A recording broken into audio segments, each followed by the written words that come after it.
Winners, butt kickers, champions in life. What is going on, peeps? Vincent Rose here, H2G Fitness, coming to you from my living room.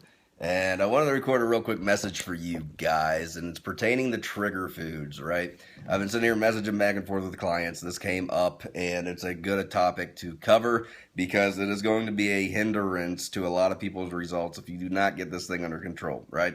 If you're tracking calories and you're tracking macros, and you have trigger foods around you, these are the things that are going to cause you to go over your calories and over your macros. What are trigger foods?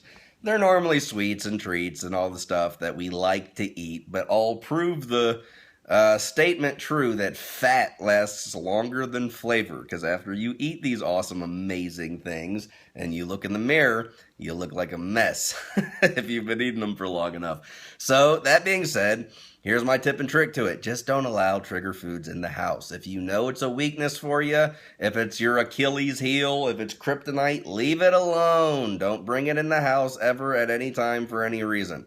If I have Ritz crackers in my house, I am a goner. It's done. I will eat 2 sleeves in one sitting, and here's a tip. It will take me less than 5 minutes to do it. Literally, I will grab 3 at a time, put it in my mouth, take a drink of water. Take a drink of milk. 3 in my mouth, take a drink of milk. 3 in my mouth, take a drink of milk. And then I'll upgrade it to 4 at a time. I will put 4, take a drink of milk. Put 4, drink. And I will do this until 2 sleeves is gone in less than 5 minutes. I will binge eat on it every single time. I love Ritz crackers. They're amazing. And if it is 1 in the morning and they're in my home, they're going to be going, Vincent, eat me. Eat me, Vincent. I'm going to go, shut up, crackers. I need to go to sleep. And they're going to go, eat me. Vincent, eat me. And guess what? I'm going to eat them. I'm going to be a fatty. It's going to happen every single time. If I have cookies in my house, same thing. If I have chips in my house, depending on what kind, same thing. Doritos, I'm done. I'm freaking done. Or Cheetos, done. Absolutely hosed. 10 times out of 10. Don't bring trigger foods into your home. Just leave them out. And just don't bring them in the house. Whenever I started this fitness kick, I had to make a rule in my home that there can no longer be this crap food in the house.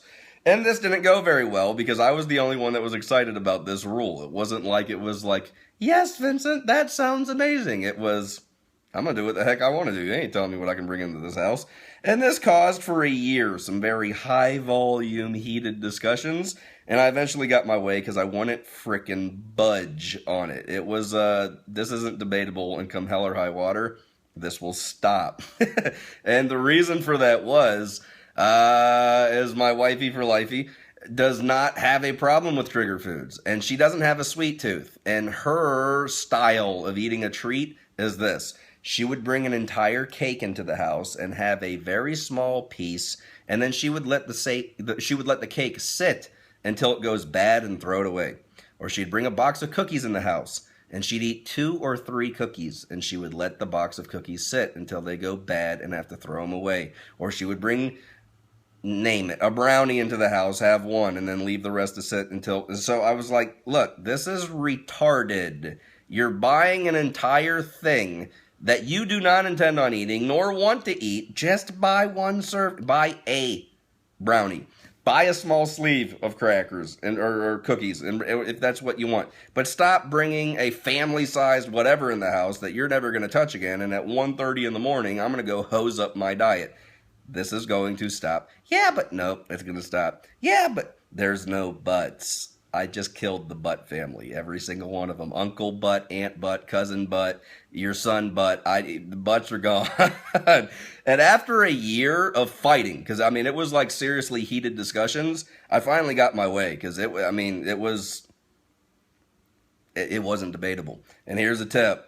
Though it sucked going through that, I'm in better shape. She's in better shape. If you looked back 3 years ago, my face was fat. Her face was fat. My stomach was fat. Her stomach was fat. And we looked like a hot mess. And now neither one of us look like a hot mess. And both of us can't wait for the summer to get here because we're comfortable in our own skin now, right? So it worked out. And if you have a home where people are constantly bringing in crap foods, you might have to get as aggressive as me too. You might not be as type A personality or as bold. And because of that, your results might not be as good as mine. You got to do what you got to do. Whenever you have a mission to succeed at something, when an obstacle gets in your way, There is only one option, and it is destroy the obstacle. And I don't care what the obstacle is, even if it's in the form of a significant other not agreeing with you. You better stick to your guns, baby. That's all I'm saying. With that being said, keep the trigger foods out of the house. If you're somebody that craves peanut butter, I don't understand this addiction even a little bit, like at all, but there are some people that do not need peanut butter and jelly sandwiches or whatever else you do with peanut butter. All they need is a jar and a spoon, and they will eat the peanut butter right out of the friggin' jar. I don't get it. I've never had this desire, craving, want, or need. I just know it exists after as many people that I have trained. Remove peanut butter from your diet if you fall into that category, and you know who you are. Just leave it out of the house and keep it out of your diet all to stinking together. If you want to get optimal results, you don't need it. It'll be okay. Find a different fat source to hit your macronutrient goal for the day. Keep the crap foods out of the house come hell or high water if you want results. And if you are a If It Fits Your Macros person watching this video going, that's the reason why I follow If It Fits Your Macros, because I can just fit crap foods into my macros and I still look great. Here's a tiny tip. Are there people that follow If It Fits Your Macros that look amazing and have awesome physiques? Yep, there are. And every single one of them have jammin' genetics, and they look pretty darn good before they started following If It Fits Your Macros. For the 95% of the other people that follow If It Fits Your Macros, regardless if you understand, know, or realize this, if you go and take a look at yourself in the mirror, you look like dookie. I am being 100%. Your physique looks like crap. And I'm being really, really nice right now. As nice as I can be. But when you eat crap, you look like crap. Yeah, but science shows... Yeah, but your stomach shows you look like a frickin' mess. Cut it out. If you want to be healthy, eat healthy. It's healthier that way.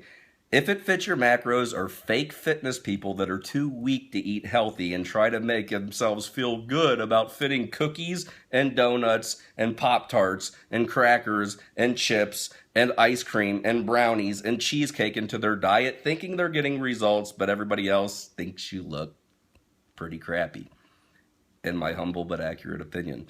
All that being said, I'm going to get off my high horse now and just say, look, man, if you're excited about looking good for the summertime, beat it into your head that fat lasts longer than flavor. Get the trigger foods out of the house and just follow a healthy diet and figure out how to make your foods actually still taste good. Go scroll through any of my pictures. My stinking meals look amazing. And here's my promise to you. They taste even more amazing than what they look. And I get jamming results. Eating healthy doesn't mean eating bland, tasteless food. This is an entire different video I could get off into of how to make healthy foods actually friggin' taste good. But just because you're eating healthy and you're eating lean protein and you're eating complex carbs and you're eating vegetables doesn't mean you have to eat bad tasting food. You just got to figure out how to throw some stuff together, and I can give you some ideas on that. Anyhow, this is a long enough video. Hopefully it helped with that. Vincent Rose, H2G Fitness. The future is bright. Something good is happening. You guys take care. Over and out. Peace.